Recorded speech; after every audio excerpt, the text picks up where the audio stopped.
Yeah, so at the moment VCAT is all being held online, so there's no going into the actual tribunal, which has its unique set of, I guess, opportunities, particularly for expert witnesses. So I like it in that there's some savings in time in terms of travelling in there, but in particular, you get a really good grasp of being able to see each person while you're giving your expert evidence. You can see the tribunal member, the opponent, so to speak, or the person that's going to cross-examine you. So you get an understanding, I feel, through that online forum, being able to look at everybody directly while you're staring down the barrel of the camera, giving your expert evidence. So while I appreciate some people don't like the online forum, I think it's been really good in continuing to be able to undertake the hearings through the pandemic, and has allowed some streamlining in that counsel, applicants, everybody needs to put forward their documents prior to the hearing, which means there's no smoke and mirrors, and you're able to, I guess, understand what the key points of contention are through the hearing before it actually, sitting around a table. So I prepared expert evidence for a recent VCAT hearing. It was located in the Bayswater Activity Centre, and it was a relatively small commercial development. The critical element of this proposal was the fact that there was a very low provision of car parking.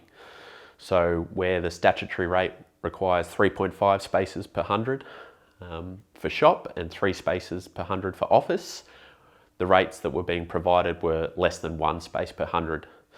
And the justification for that was the fact that there was good council car parking in the nearby area, and the fact that the site is located within an activity centre. So there's sustainable transport, modes of travel to and from the site.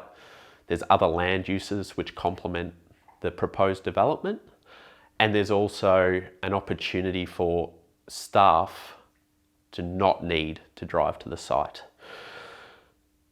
When you're looking at these type uses in an activity centre as a whole, it's important to consider all the land uses, so not just the particular development.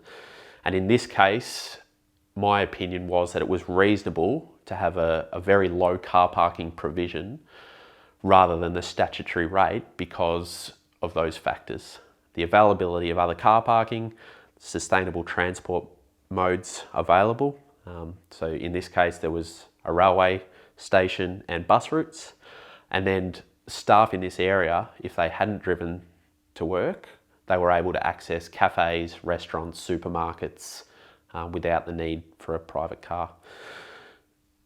Office is a land use in particular where we should be trying to move away from high provisions of car parking because they have the biggest impact on the arterial road network. So if you think every morning everybody drives to the office, in the afternoon everybody drives home, if we can start to make modal shifts towards sustainable transport modes, then it has a really huge impact on that arterial road network.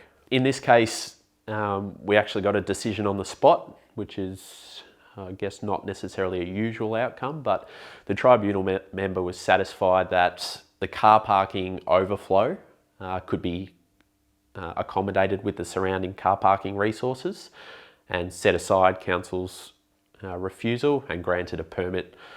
No conditions requiring any extra car parking. So a really good outcome for the client who would have been unable to provide significantly more car parking on the site, which council was requesting them do so. So really good outcome for the client, and after almost 2 years of being in the system, he ended up with his permit in his hand, so now he can decide whether or not he builds the development or whether or not he sells the block of land with the permit in the hand for somebody else to act on.